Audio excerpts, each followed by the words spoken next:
Engineer हूँ। पेशेवर रही हैं।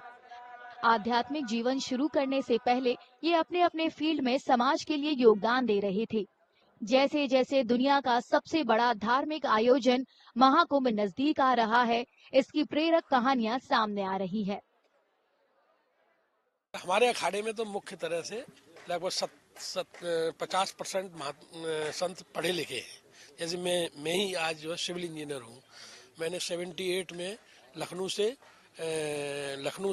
हिबिट पॉलिटेक्निक का नाम लखनऊ में सुना होगा, उससे सिविल में जो है इंजीनियरिंग करी थी। और 2 साल की सर्विस करने के बाद मेरा मन नहीं लगा सर्विस में। उसके बाद मैं 80 में अपने अखाड़े में शामिल हो गया था, 2 साल की सर्विस करने के बाद।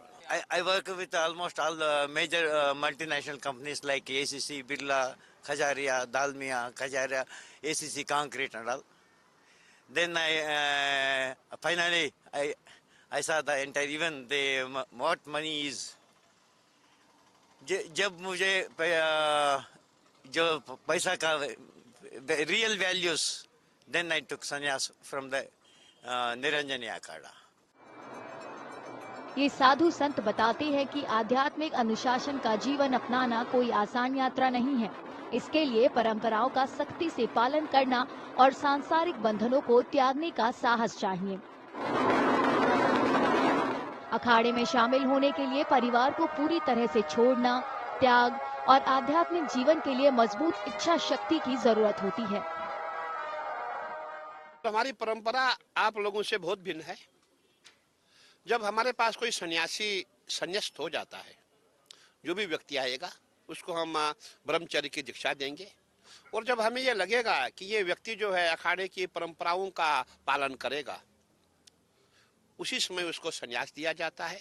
संन्यास्त होने के पश्चात वो वापस घर नहीं जाएगा। हमारी परंपरा है, वो वापस घर नहीं जाएगा और घर से संबंध नहीं रखेगा। तो जो उस परंपराओं का पालन कर पाता है, वही अखाड़े के जो हमारे मुख्य पद होती है उसी को दिए जाते हैं।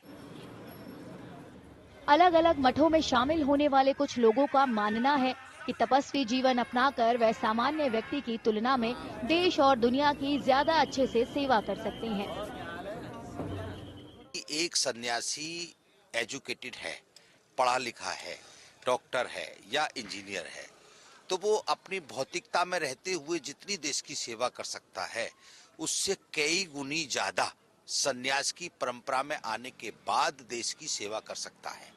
क्योंकि अगर वो गृहस्थ में रह के कार्य करता है, तो गृहस्थ में रह करके कहीं ना